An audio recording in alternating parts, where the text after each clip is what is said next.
Mjomba mkalisha simba dume.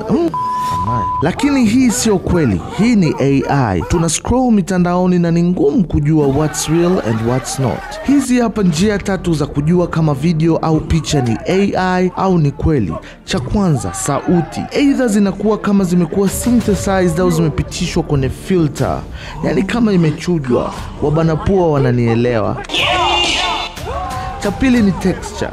Texture tunaangalia ngozi na mazingira, kwamba ngozi inakuwa inakosa uhalisia kama imepodolewa sana au imerembwa sana, na vumbi linakuwa misplaced, haliwi realistic. Sehemu ambayo kutakiwa kuwa kuna vumbi ghafla linatokea, na pia majani yanakuwa hayatingishiki. Kwa hiyo ukiwa unaangalia hizi video, make sure unaangalia mazingira yaliyozunguka pembeni. Je, yanasogea, yako realistic na yana relate kama real life? Cha tatu tunaangalia morfolojia. Hii ni kwenye njia ya kibiolojia na pia ya kilinguistic au lugha. Kwenye swala la kibiolojia, mikono au vidole, viungo vinakuwa misplaced au vinakuwa vidole havifikii vitano, au kuna swala lingine, mguu unaingia kwenye mkono, au unakuta mtu anapotelea tu chini ghafla, au unakuta watu wakikutana baada ya kushikana mikono inaungana, vitu kama hivyo.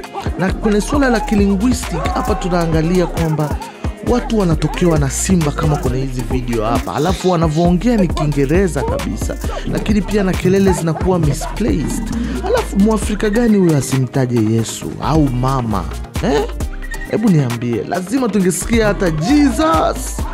Wahusika maneno yao yanakuwa yanachelewa, yanakuja mwishoni au yanakuja bila kuendana na namna midomo inavyoongea. Kwa hiyo ukiwa unaangalia hizi video, huwa unaangalia hivyo vitu tofauti, kwa sababu video zinazotengenezwa na AI ni nyingi sana mtandaoni na zinapata views za kutosha. Kwa hiyo kabla hujashare video ukijua ni real life, make sure it's not AI.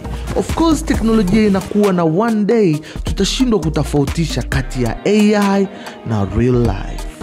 There you have it guys. Make sure una follow, una like, una share, una subscribe. Fari Podcast Family, tunaendelea kupeana elimu na kukuzana kwenye masuala yote ya utalii, maendeleo, kazi na maisha kwa ujumla.